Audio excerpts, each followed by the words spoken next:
നമസ്കാരം. ശബരിമല സ്വർണ്ണക്കൊള്ള കേസിൽ മുൻ ദേവസ്വം ബോർഡ് അംഗങ്ങൾക്ക് കുരുക്ക് വീണ്ടും മുറുകുന്നു.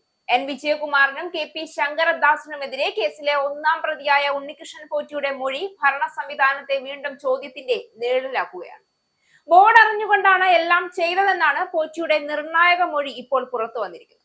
സ്വർണ്ണപ്പാളി കൈമാറാനുള്ള പത്മകുമാറിന്റെ തീരുമാനത്തെ ബോർഡ് അംഗീകരിച്ചതിനും തെളിവുകൾ കണ്ടെത്തിയിട്ടുണ്ട്.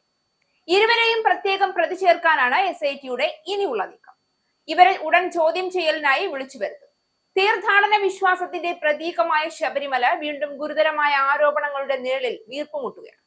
ശബരിമല സ്വർണ്ണക്കൊള്ള കേസ് എന്ന പേരിൽ ഓരോ ദിവസവും പുറത്തുവരുന്ന വെളിപ്പെടുത്തലുകൾ, പ്രത്യേകിച്ച് പോറ്റി നൽകിയതായി റിപ്പോർട്ട് ചെയ്യുന്ന മൊഴിയിൽ N Vijayakumar, K P Sankaradas എന്നീ പേരുകൾ ഉയർന്നു വരുന്നതായി പറയപ്പെടുന്നത് ഈ കേസിന്റെ രാഷ്ട്രീയ ഭരണതലത്തിലുള്ള പ്രത്യാഘാതങ്ങൾ കൂടുതൽ ഗുരുതരമാക്കുകയാണ്.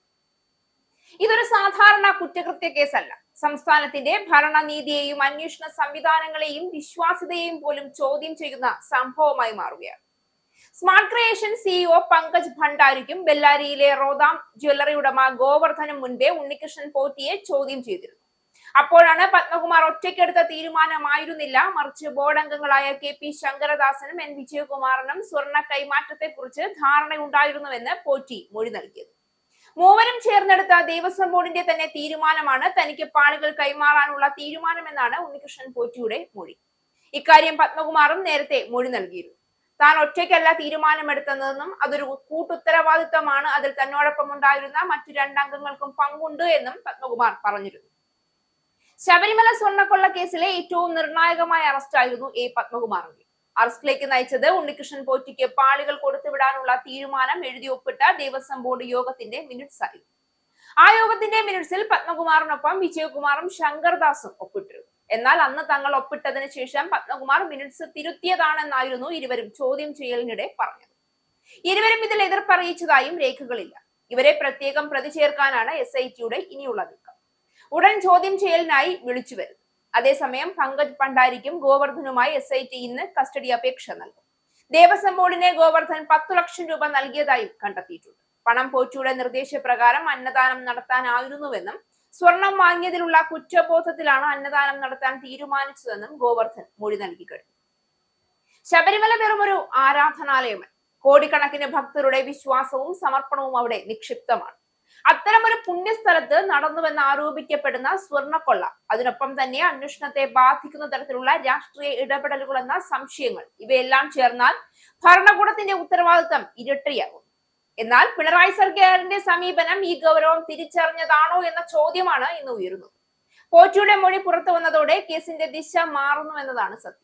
മൊഴിയിൽ ചില വ്യക്തികളുടെ പേരുകൾ ഉയരുന്നു എന്ന റിപ്പോർട്ടുകൾ ശരിയാണെങ്കിൽ അന്വേഷണം താഴ്ന്ന തലങ്ങളിലേക്ക് ഒതുങ്ങാതെ മുകളിലേക്ക് നീങ്ങേണ്ടതായിരുന്നു. പക്ഷെ ഇവിടെ സംഭവിക്കുന്നത് അതിന്റെ വിപരീതമാണെന്ന വിമർശനവും ശക്തമാവുകയാണ്. പേരുകൾ ഉയർന്നവരോട് കടുത്ത നടപടികൾ സ്വീകരിക്കപ്പെടുന്നുണ്ടോ, അല്ലെങ്കിൽ അന്വേഷണം സൗകര്യപ്രദമായ നിശബ്ദതയിലേക്കാണോ നീങ്ങുന്നത്? ഈ സംശയങ്ങൾക്കുള്ള മറുപടി നൽകേണ്ടത് സർക്കാരാണ്. പിണറായി വിജയൻ സർക്കാർ അധികാരത്തിലെത്തിയത് അഴിമതി വിരുദ്ധ മുദ്രാവാക്യത്തോടെയായിരുന്നു. എന്നാൽ ശബരിമല വിഷയത്തിൽ ആ വാഗ്ദാനം എവിടെ എത്തി? മുൻകാലങ്ങളിൽ ചെറിയ ആരോപണങ്ങൾ പോലും ഉയർന്നാൽ ഭരണകക്ഷി പ്രതിപക്ഷത്തെ കടന്നാക്രമിച്ച ചരിത്രമുണ്ട് കേരളത്തിൽ. എന്നാൽ ഇന്ന് അതേ മാനദണ്ഡം സ്വന്തം ഭരണത്തിൽ പ്രയോഗിക്കപ്പെടുന്നുണ്ടോ?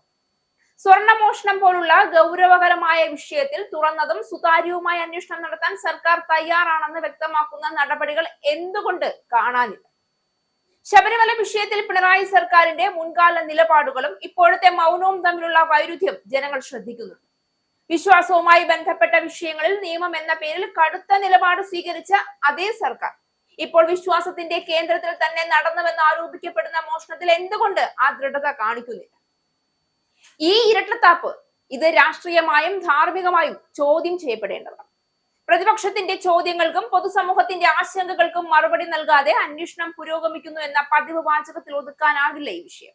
കാരണം ഇവിടെ നഷ്ടപ്പെട്ടത് സ്വർണം മാത്രമല്ല, ജനവിശ്വാസം കൂടിയാണ്. ഭരണകൂടത്തോടുള്ള വിശ്വാസം തകരുമ്പോൾ അതിന്റെ പ്രത്യാഘാതങ്ങൾ ദീർഘകാലം തുടരും. പോറ്റിയുടെ മൊഴിയിൽ പേരുകൾ ഉയരുന്നുവെന്ന റിപ്പോർട്ടുകൾ സത്യസന്ധമാണെങ്കിൽ അവയെ കോടതിയിലൂടെയും നിയമത്തിലൂടെയും തെളിയിക്കേണ്ടത് അനിവാര്യമാണ്.